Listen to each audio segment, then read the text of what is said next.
Welcome, Virgo. This is Regina from Pacific Tarot, getting ready to do your first quarter 2024 reading. I've laid out the healing light and the Crow Tarot in January, February, and March. I will clarify at the end or finish off with a couple of oracle cards. I mostly appreciate you being here, spending time here. I appreciate all the support that you give me. And I will remember to ask you to like, share, comment, and subscribe at the end for sure. I will not, however, break the flow of my reading to ask you at a time that is probably more appropriate after you've had a chance to check out the video, see if it's resonating. I also understand that a predictive reading as this is, which I rarely do, is hard to know if it resonates for you because these are events that may not be happening yet. However, thank you for being here. Let's get started with your overall energies, Virgo. I'm going to pull a general energy from the Healing Light Tarot, the Five of Pentacles. The Five of Pentacles is really about you struggling financially in some way. This may be experiencing gaps in a plan that you have carefully developed. This can be your anxiety that the obligations and responsibilities you have now are not covered. You don't have a plan to cover all those costs. And the anxiety that that produces is coming from a place of lacking the confidence that the resources that you need are there for you. And this can come from a place of perhaps a humble background, a home life where there was always just enough, or maybe not enough, or in some way you were labeled in your early life as being not smart enough, not hardworking enough, somehow inadequate to the tasks. So that feeling of inadequacy or not having enough dogs your efforts to take care of yourself, to provide for yourself, and perhaps to provide for others. This is a mindset that you are actively changing.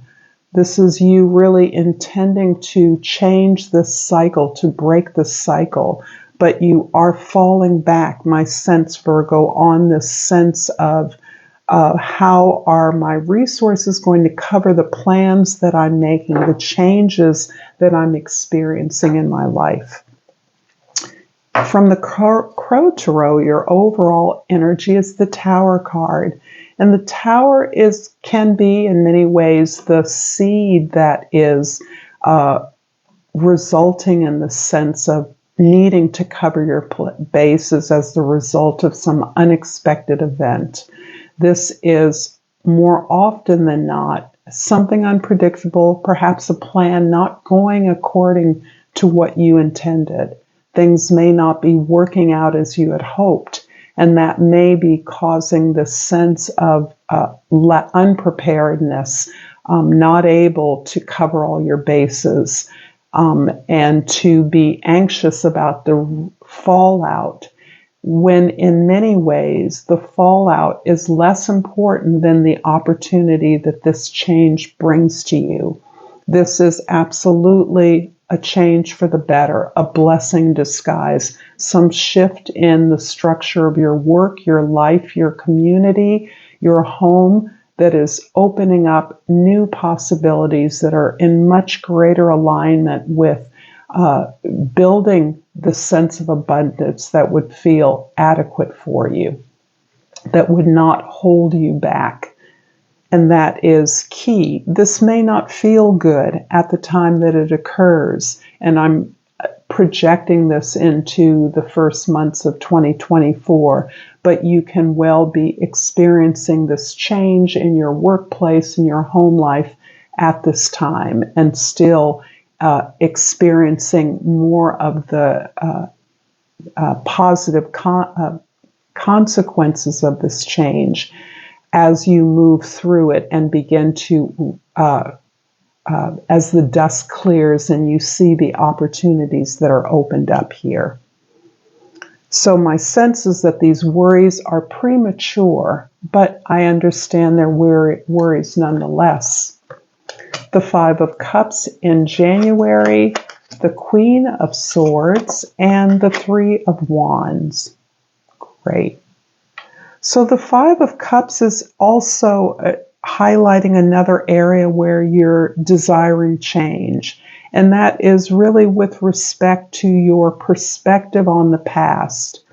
There may be a feeling of being stuck, regretting, being remorseful about the way things turned out, quite possibly in your relationships, also equally in your projects or efforts that you've made. This is where things are disappointing. Things have been lost, a sense of loss that plays over and over again for you and distracts you from the possibilities in the future. So it looks as though in January you are bumping head up against this same dynamic in your life. The Queen of Swords indicates that in fact it is your brilliant discernment, your ability to detach yourself from your feelings, particularly the feelings of remorse and regret, to pull yourself out of that and to apply your best organizational skills to the task. And it looks as though the task is this not being an obstacle to something new that you're creating.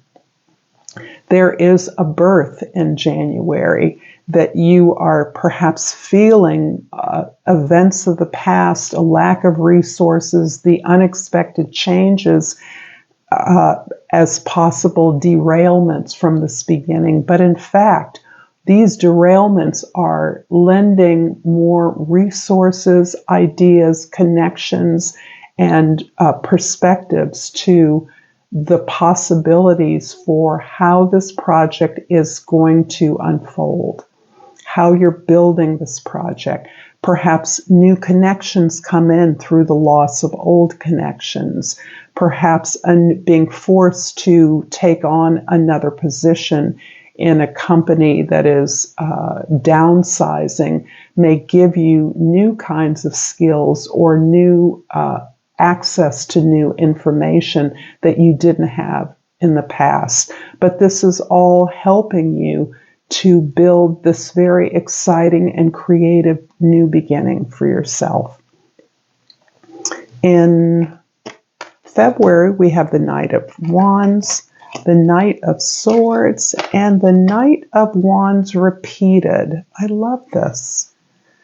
So this is showing you a big shift in your energy. You're coming from this place of discernment, of organization, of sorting out, combing through what you have at hand, the need to transform your current resources into the things and information that you need.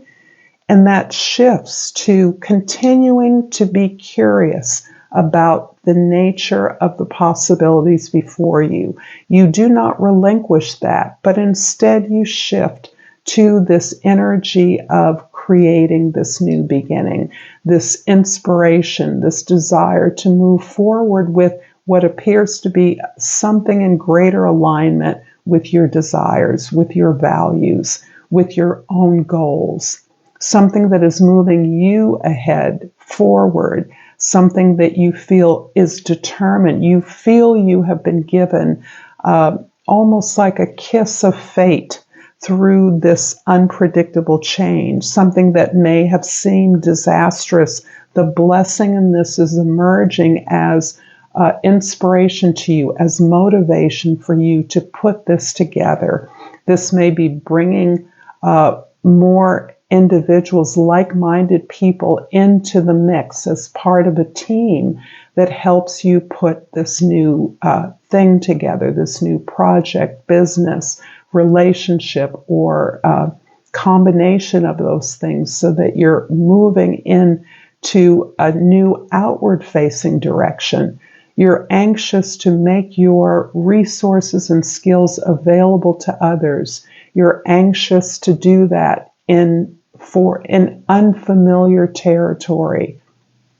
Outwardly facing, you've gathered the courage to know that anything is better than where you feel that you have been. And so you are motivated to move out in February. Of course, things don't happen exactly on this timeline. You may be experiencing some of this already, but this is feeling like the shift is moving away from this detachment while you maintain your curiosity about the potential. You're moving more in sync with serendipity rather than your plan, your carefully laid out plan according to your carefully laid out rules and understanding of the conventions of whatever your enterprise is. You're moving into a more inspired place, a more activated and motivated place.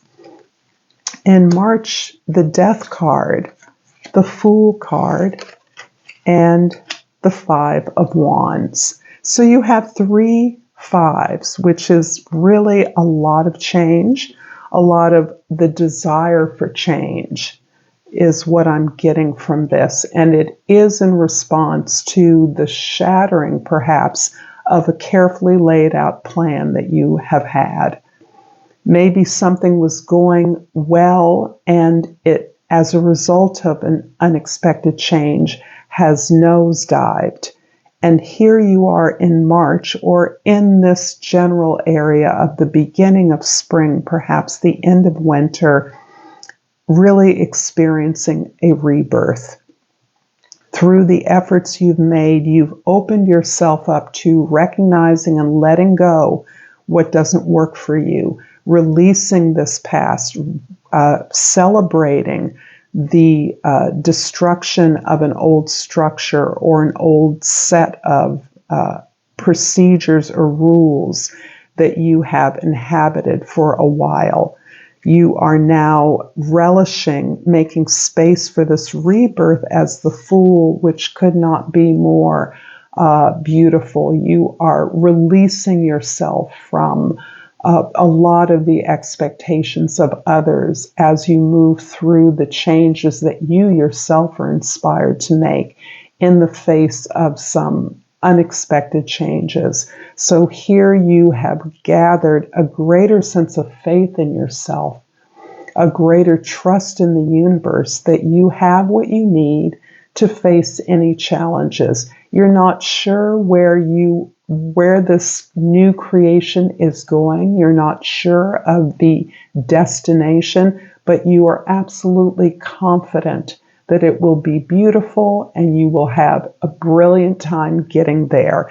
And what a shift from the initial sense of lack and restriction, failure, and regret that I sense here.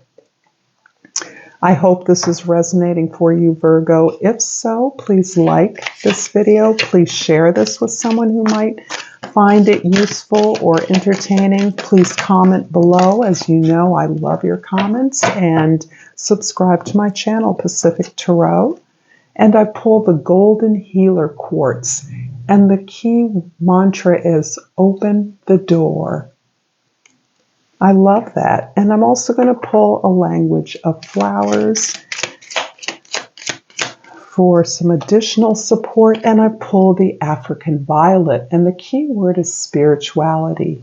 It's time to connect with what you believe. Thank you so much, Virgo, for your time. Until next time, namaste.